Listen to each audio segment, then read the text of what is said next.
All right, hey Chipola Nation, we're here with Coach Donnie Tyndall of the Chipola Indians. How you doing, Coach? I'm good, B. How are you? Fantastic. Well, had a big night in the Milt last night. Today is Wednesday, and on Tuesday, January 4th, we had our first conference game with Tallahassee Community College. How'd that turn out? Well, it turned out well. I give a lot of credit to Rick Cabrera, who just took the program over. He's doing a fantastic job. They were a team that was 10th in the Massey rankings coming in. So we know they're a talented team. They played extremely hard. It was one of those nights, to be perfectly honest, where we played about as well as we've played all year, and Tallahassee maybe didn't play as well as they've been playing. And it just avalanched on them a little bit, and avalanched for us in a good way. Yeah, absolutely. It was kind of a dominating night, 92-58, and just a real exciting game from the get-go. It seemed like our guys were really glad to be back home and had a really good showing. Well, I think part of that was we had a really nice turnout in regard to fan attendance. They were into the game, and that always helps on your home floor. And I tell our team every year, your season is divided in three seasons. You got your non-conference, then you got your conference, and if you're fortunate enough to get to postseason, you've got three separate seasons within a season. And I think we did a pretty good job in the non-conference. But let's be honest, everyone gets a little more excited for conference play, conference opener against a really good team. Thankfully, it was at home, and I think we had a lot of juice and energy. Guys that played well. Guys that came off the bench gave us a nice lift. So it was a nice collective team effort. Yeah. So we're 15-2, but more importantly 1-0 in league play. And the two losses, we don't want to make excuses, but good gracious, but for two shots, we'd be 17-0. Well, we talked about it before. We were leading, not tied, leading in both games with the ball in the air as the horn goes off. Yeah. One was a half-court shot, another was a three.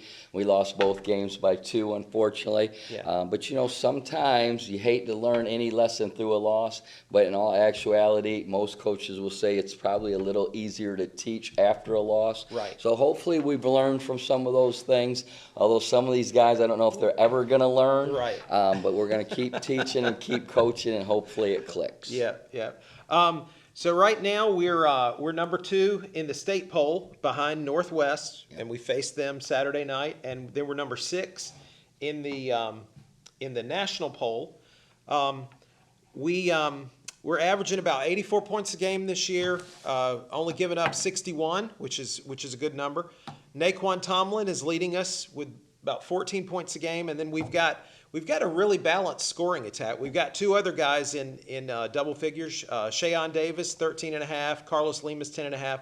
And then is it Falzon or Faison? Faison. Faison he's getting the most rebounds, about 8.8 a game. Yeah. Anybody else that's really showing you something that you're surprised about this year? Well, I think when you talk about those guys you just mentioned, you start with Naquan. He does a lot of different things for our team. The biggest thing with him is with his talent and athleticism, he's got to continue to be better on the offensive glass. He's got to keep driving the ball where he can get to the foul line some, because he's a good free throw shooter.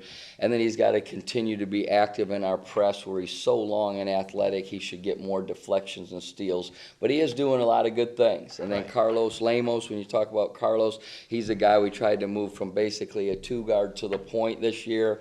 It hasn't panned out quite like we'd hoped. We've got to get him back to his natural position with the development of Manzi Wilson, who's playing better, and KG being healthy. That'll allow us to do that. And then Shea's given us a nice surprise, for him to be averaging 13 a game. Didn't play much last year as a freshman. I think he's a guy that gives us an offensive lift. He's a great shooter, as you know, so he really stretches the floor. And Faison is doing a good job. I think Faison can be even more productive offensively. We've got to do a better job of finding him in the post, especially in early offense, letting him get to the free throw line a little bit more as well. But I'm really proud of what Faison has given us.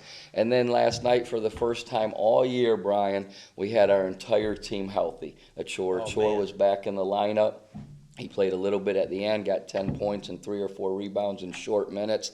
But I think as our team, as I've told you all year, is slowly rounding into shape and all the pieces come together, I think we've got a chance to continue to do really good things. Right. That's great. And when everybody's healthy, we're pretty deep at every position. We are. We've got at least 2 guys that are legitimate rotation guys at each spot, and in a couple spots we have 3 guys that could be in the rotation. Unfortunately, you can't play 12, 13 guys, Right. but we do have 9 or 10 guys, and that depth keeps your practices competitive, which is so important. And then if a guy gets in foul trouble or, God forbid, happens to get injured, then you've got some depth to plug in there and make it happen. Right. Coach, so no time for celebration. Yeah. It's on to the next thing, and we head over to Northwest on Thursday Yep. to face a guy who's very familiar to the Chipola program, Greg Heyer, Yep. who's doing great things in his first year at Northwest. Well, I don't think there's any surprise. Everybody that knows basketball knows Greg can really coach. He's a great recruiter.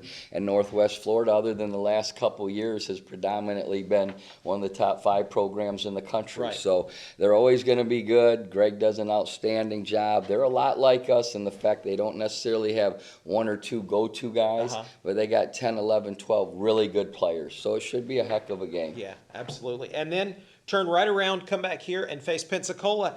And Coach, I know that, Northwest Florida State's on top. We're right there with them, but there's no nights off. I mean, Pensacola's got a great squad. Well, they do, and Pete, another coach in our league, does an outstanding job. And they've had some injuries like us early in the year, and some of their guys are just now getting back to the floor. Right. So they're improving rapidly, and guys are getting healthy. Their team's becoming whole. So you're right. I tell everyone, we talk about this often, but it's like the SEC of junior college. It doesn't matter if it's Florida one night, Kentucky the next, Tennessee after that, and that's the Panhandle. I mean, it's right from a really good Tallahassee team to Northwest Florida. Then Pete and Pensacola come in, and of course Phil and Gulf Coast are having a good year. So it's every night. But that's a big part of why I wanted this job, why I accepted this job, and it's exciting because it gets the blood flowing every night. You better be ready. No doubt, absolutely. But we were talking about this with Coach G a minute ago. On Saturday, a fourth of the season will be gone. Yeah. So this thing, man, it happens so quickly, and you got to be ready. Yeah, and I tell our guys every year the first game in my pregame talk I put 30 and then the word cracks, and I tell them, guys, you only get 30 cracks at this thing. Why wouldn't you give everything you have 30 times a year to make it happen for yourself and for the team? Right. And and now after this week, you're right, a fourth of the season, right, or a third of the season. Well, if there's 12 games, so it'd be a fourth of the season. But almost 2/3 of our entire season will be behind us. So Right. you're talking about after this week, you got 9 or 10 cracks left, and that's it. So I preach it all the time. You have to take advantage of every opportunity, be appreciative of the chance we get to go out and compete, and hopefully our guys keep listening to that message. Yeah, that's great. Well, Coach, proud of what y'all are doing. Off to a great start in the Panhandle Conference, and we wish you the best as we move on through conference play. I appreciate it, Brian. All right. Thank you. Thanks, Coach.